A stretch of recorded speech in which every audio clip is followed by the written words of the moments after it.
মধ্যপ্রাচ্যে উত্তেজনার পারদ যখন বিপজ্জনকভাবে ঊর্ধ্বমুখী, ঠিক তখনই ফার্সি ভাষায় অপ্রত্যাশিত এক বার্তা ছড়িয়ে পড়েছে সরাসরি ইরানের জনগণের উদ্দেশ্যে। সবচেয়ে অবাক করার বিষয়টি হচ্ছে, ইরানি জনগণের কাছে চাঞ্চল্যকর এই বার্তাটি দিয়েছে দেশটির চরম শত্রু যুক্তরাষ্ট্রের এক গোয়েন্দা সংস্থা। এখন প্রশ্ন হচ্ছে, দুই দেশের মধ্যে বিরাজমান পরিস্থিতির মধ্যে তেহরানের জনগণের কাছে কি চায় যুক্তরাষ্ট্রের এই গোয়েন্দা সংস্থা?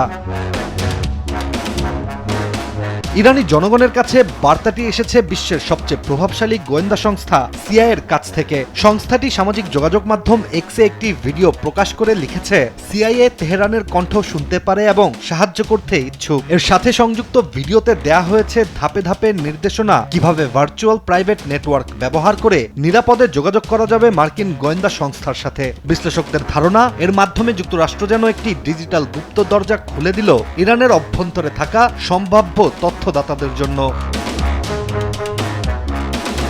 এদিকে সিআইএর এমন বার্তার টাইমিং সবচেয়ে তাৎপর্যপূর্ণ, কারণ সম্প্রতি যুক্তরাষ্ট্র মধ্যপ্রাচ্যে নজিরবিহীনভাবে নিজেদের সামরিক উপস্থিতি জোরদার করেছে। আর হোয়াইট হাউস বারবারই জানিয়েছে, মার্কিন প্রেসিডেন্ট কূটনৈতিক সমাধানকে অগ্রাধিকার দিলেও সামরিক পদক্ষেপের বিকল্প টেবিলের ওপরই রেখেছেন।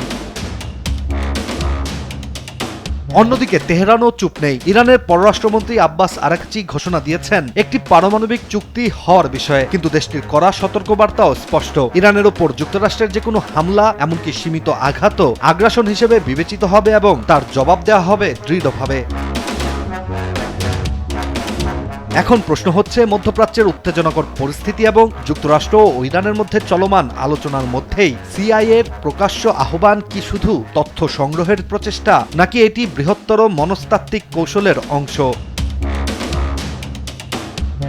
কারণ একদিকে সমুদ্রপথে মার্কিন নৌবহর ইরানের উপকূলের কাছাকাছি, অন্যদিকে সিআইএর নতুন এই বার্তা ডিজিটাল জগতে শুরু করতে যাচ্ছে নীরব এক অভ্যন্তরীণ যুদ্ধ। একদিকে আলোচনার টেবিলে চুক্তি হাতের নাগালে, অন্যদিকে দুই দেশের সামরিক প্রস্তুতিতে অনিশ্চয়তার চাদরে ঢেকে আছে পুরো মধ্যপ্রাচ্য। ইশতিয়াক হোসেন, দেশ টিভি।